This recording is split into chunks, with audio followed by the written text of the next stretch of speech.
Hey, it's Soul with another video. Today I wanted to talk about my guild and the things that we do in raids, how we operate as a raid team, how I conduct myself as a raid lead and guild master and so on and so forth. It's going to be a little bit different from previous videos where I talk about the guild and like the rules. This is definitely going to be me freely talking like that usual format. But I want it to be a little bit specific and at some point in this video, I'm going to be talking about the loot rules because I think there is some clarification that I want to make based on what I had said in my most previous weekly, where I talked about, hey, this is how we do our loot rules. Maybe it'll rub you the wrong way. And it did rub a number of people the wrong way. So I wanted to clarify and also share my thoughts on how I feel currently, as of right now, on this whole personal loot system that's going to be coming in the Battle for Azeroth. So let's go. These rules aren't going to be in any particular order, but when it comes to raiding, I guess the first and most obvious rule is to show up. So obviously that means show up. It doesn't even necessarily mean to come totally prepared, because a rule that I make for myself is to kind of set everything up for the guild. So you don't have to pay for repairs. You don't need to do a lot of farming you don't have to bring your own potions or flasks and things like that, because that's what the guild is for. We're here to help each other, and if anything, I ask for materials. I ask for herbs, tons and tons of herbs, so we can make potions and consumables, or I could otherwise use those herbs to grind into glyphs so I can make money, and that will help to fund the guild and all the fun activities that I can do with all the gold that they help make me. So if anything, I just want the team to come into a raid and be prepared to learn or listen or just execute on the things that they're doing. Oh, and by the way, some of you folks at home or on the toilet might consider us to be a casual guild, because we only run up to heroic raids, and from there, once we're done with that sort of progression, then we typically just kind of switch to alts and do the same thing over and over again until we run out of alts or we get super bored and quit. That's typically how we do it. But usually by then, we run into the next tier or even the next expansion. So far, it's totally worked out, and there hasn't been too much complaining. I don't even ask people to run a certain number of Mythic Plus dungeons and things like that. You know, I just tell people, you know, come as geared as you can possibly be given the time that you have, because we are a fairly casual set of folks with, you know, jobs and kids and other things. So it's hard for some of us to want to be on 26 hours a day, 11 days a week, to farm and max out our gear and so on and so forth. For the most part, a lot of the enjoyment of raiding for us is us. It's the people who, you know, we tend to dog each other and sometimes drag each other through the mud. But essentially that's kind of what binds us together too. It's very interesting if you listen to the streams, because of the nature and how we do things, because we'll typically clear heroic within like a month or two, something like that, of a raid opening up. Typically that means people are going to get a little bit bored, and so again, that's why I strongly encourage, hey, if you want to roll an alt, hey, go ahead and do it. So we have a number of healthy alts that start rotating in, and that's going to lead into some of my thoughts about personal loot and the loot system, but I'll talk about that a little bit later. Our schedule is pretty set, and it's pretty strict. Okay, well, it's not strict in that you have to start. We have to start on time, otherwise you get in trouble. But we start at 7 o'clock or so, something like that. But we're always on. I'm always on. That's like the rule for me, that the show must go on, and that's helped greatly with regards to the success of the guild. Without having a set, just as a tip for anyone who's listening to this, if you don't have a set schedule and you don't maintain it, rain or shine, you're going to find that your guild is going to be very hard to maintain, because if you as a raid lead and a guild lead are flimsy, well, so are they. They're going to show up less and less if you're reliable. So yeah, I try to encourage courtesy when it comes to the schedule as well. So I ask folks, hey, if you can't make it, let me know. There are multiple ways to contact me through. I have my phone number somewhere. You can message me on Discord or in-game mail. There are many ways to let folks know, hey, I can't show up. also, as a rule for me, I do my best to respect people's time. So I don't try to add emergency raid days and try to add unneeded pressure to people, or otherwise try to mess with people's schedules, because that's not the kind of people that we are anymore. And I also try not to go too much over time whenever, especially when we're on progression runs and it's like, oh, it's 10 o'clock, but you know what? Come on, guys, can you give me one more? Just one more, because I could feel it from people. And it's very important as a raid lead to obviously keep your ears open and listen for the little nuances from some of your team that are like, I guess I'm like so tired. So sometimes it's a little bit less obvious, but you can tell when your team is tired. So sometimes you gotta just kind of let it go, or even if it looks like you're having a bad night, just encourage people, hey, you know what? I think we're having a bad night. What do you say we either, cut out a little bit early, or we'll switch things up, like do dungeons or something else to kind of get out of this rut that we're feeling. Sometimes you gotta feel that. Maybe I haven't said it lately, but it's kind of my thing to say it's not a problem until it's a problem. And I admit that that's a very vague thing, but I apply that to most any situation. So consider that me being very tolerant of things. So if people want to banter and talk smack to each other, okay, that's cool, as long as things are kept lighthearted. I just encourage people to just kind of shut up when it's time for like a progression pull, and I know that there are that if there's too much chatter, then we have problems. I have a rule for myself, and something that I push onto the team as well, to not look at any raid strategies, videos, tips, sometimes not even the dungeon journal, depending on what's going on, if we're on like the first week or two of a raid. Part of it is because that's how I value the game, that when it comes to raids, I would rather learn things on the fly, or learn things as it's punching me in the face, as opposed to looking at what others are doing before I even step into the raid myself. I don't want to, this is me personally, right? I don't want people to play the game for me, and for me to just look at the answer key, because then all the game is for me is to execute on things that other people have thought of.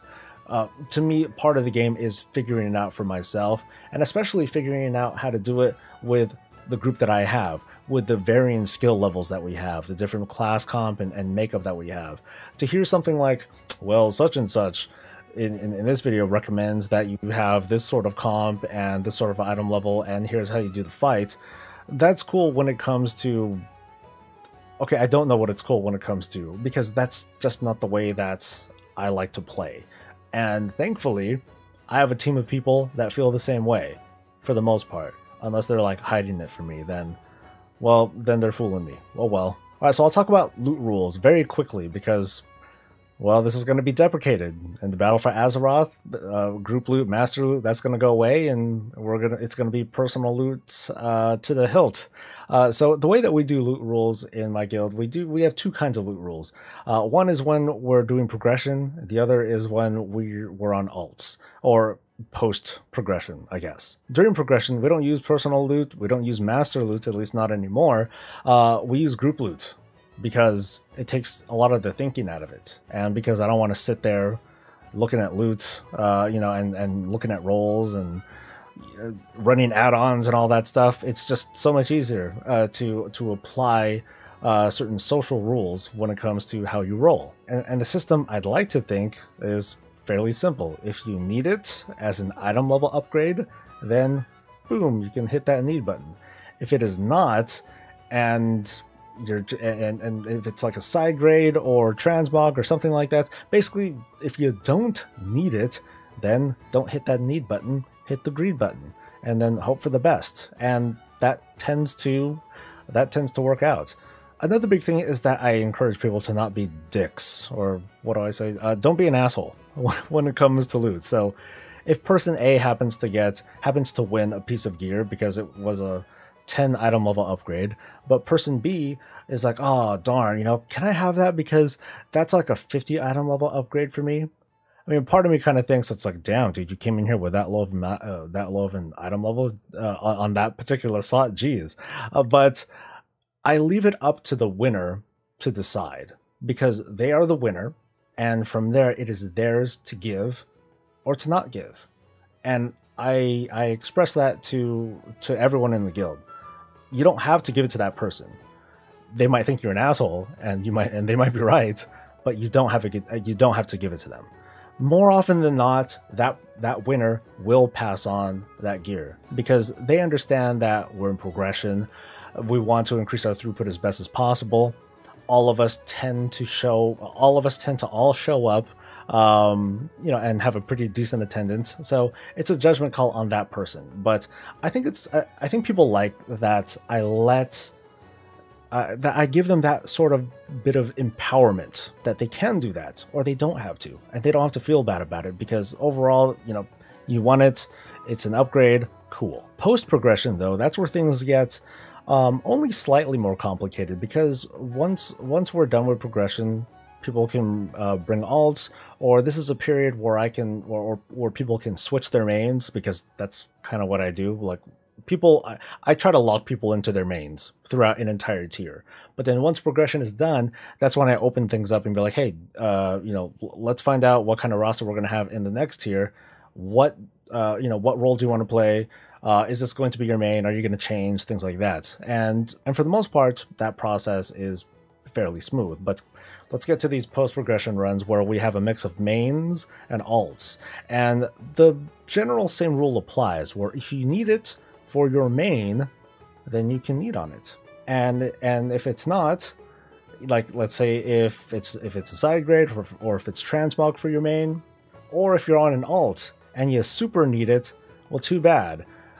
You're going to greet it anyway. I do this because I want to respect the people that are bringing their mains as much as possible, because we have the next tier to look forward to, and I want to make sure that our main team is as heavily armed and geared as possible before that happens. Personally, I break my own rules, but in a good way, where if I happen to see a shiny piece of gear that is like some cool transmog, but someone's on an alt and they need it, then I'm like, ugh, fine, they can have it, just to make them a little bit happy. But sometimes I'll be like, no, I'm still gonna greed roll for it, you bastard. I want it. The reason why I'm still not 100% on board with this whole forced personal loot system is that having these kinds of rules and having this dynamic and having players talk to each other about this sort of thing, I like that. By putting everything on personal loots, it removes a lot of that conversation. Not all of it, but a lot of it. And the conversation is then to ask people, hey, was that an upgrade for you? Was that an upgrade for you? Ooh, it's not. Can I have it? Can I have it? Can I have it?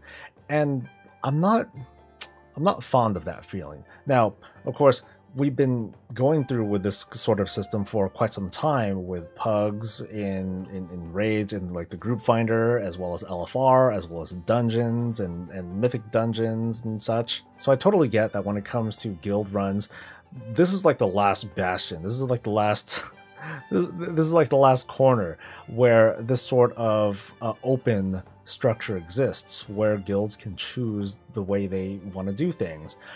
So I find it kind of curious that there are, this is just my opinion based on observation and perception, but it feels like there are a lot more pug groups that go on more than guild groups. And maybe this is Blizzard trying to flatten those things out and making it so that the elements of players that don't join guilds because of those structures, maybe this is in a way to make people get to join guilds because they don't have something like that. Do you get what I'm saying? It's this twist in perspective where I can see something as bad as like, oh, you're trying to take away our social structures and that sort of thing.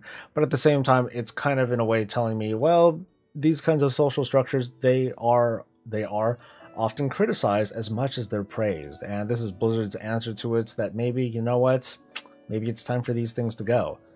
But I can't help but feel that this system is going to be a little bit awkward. Let me re-explain the situation that I talked about in last week's weekly, where I'm on my main, we're on an alt run, gear drops, and I don't happen to get something. The person next to me, is of the same armor type.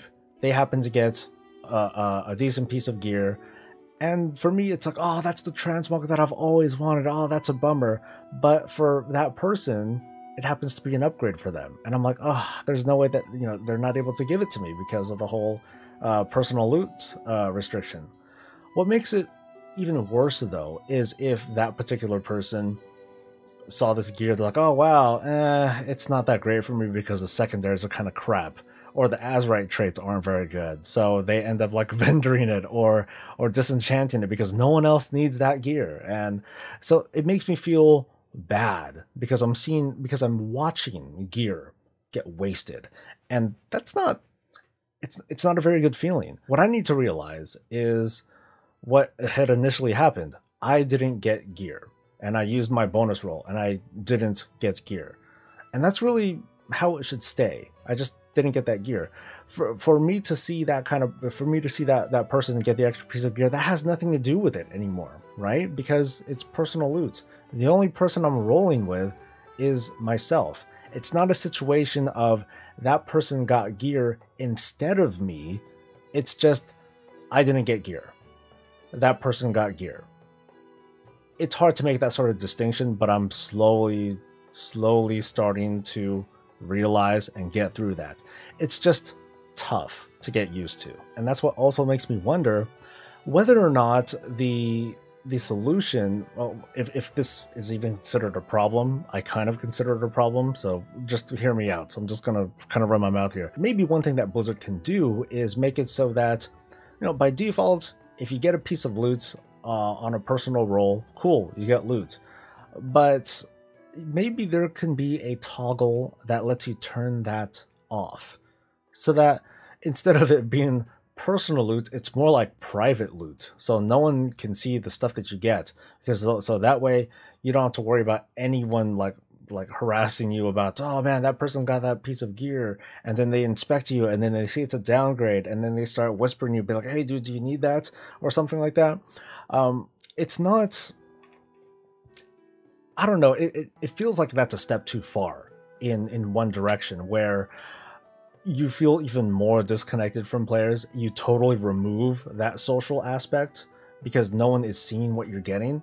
But at the same time, it also does kind of solve that feeling of negativity. It's like, oh, that person got a piece of gear and I didn't. Screw that guy. They were doing like super low DPS and they didn't deserve to be here. I know that that's not what Blizzard wants people to think, but it's hard to get away from that too, even in a personal loot system. So is it a good idea to possibly hide that sort of thing?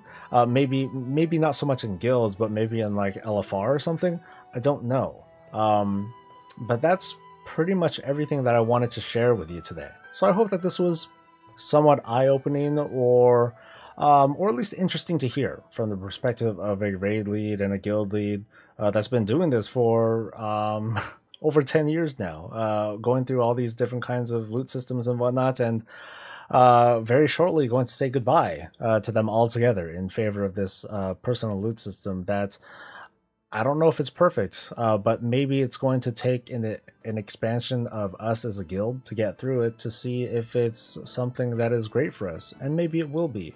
But I still can't help but have that feeling that it takes a little bit of the personality of my guild away, because it takes away a little bit of that control away, and I used that control and turned it into something, you know, fairly positive and fairly benign, peaceful. Things worked out for my guild, and it's not that I'm being punished for it. It's just that what we did as a guild is more the exception than the rule, it seems, and that's a real shame. So I'd love to hear your thoughts about this, and if you have any questions about guild running or looking for tips, or you want to give tips because I'm an idiot, hey, feel free to send something in the comment below. But otherwise, if you enjoyed this video, please like it and subscribe to help support me and my channel and my guild too, because all that stuff is kind of intertwined these days. So I'll see you in the next video, and you all have a good one. And until then, stay safe, stay happy, and stay breezy.